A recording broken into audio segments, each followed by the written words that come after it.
majina naitwa Melenia Osmond Shaa, mwenyekiti wa vijana wa kata ya Peramiho. Leo tulikuwa kikao cha ndani, kikao cha Chama cha Mapinduzi. Azma kubwa ya kikao cha leo ni kupeana utaratibu na kujijenga juu ya tarehe 26 kwenda kumpigia kura mgombea wetu Dr. Lazaro Kilian Komba alimaarufu Bunungu. Kwa hiyo leo kulikuwa na kikao cha viongozi wote wa chama wa ngazi ya kata, kwenye matawi, mabalozi na pia wazee waasisi wa Chama cha Mapinduzi, tukiwa na lengo moja la kuhakikisha tarehe 26 tunakwenda kukipigia kura Chama cha Mapinduzi kilichokuwa na mgombea bora, mgombea mwenye maono, mgombea ambaye anafikika. Kiukweli mgombea wetu Bunungu ni mgombea sahihi na mwenye nafasi kubwa ya kushika nyadhifa ya kuwa mbunge wa jimbo la Peramiho.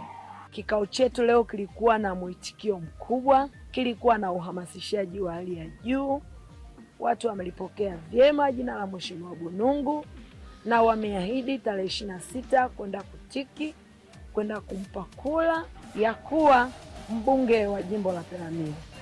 Kwa hiyo kikao kilienda vizuri, tunamshukuru Mungu, kwenda kukipa ridhaa Chama cha Mapinduzi pa heshima mbunge wetu wa jimbo la Peramiho Mheshimiwa Bunungu.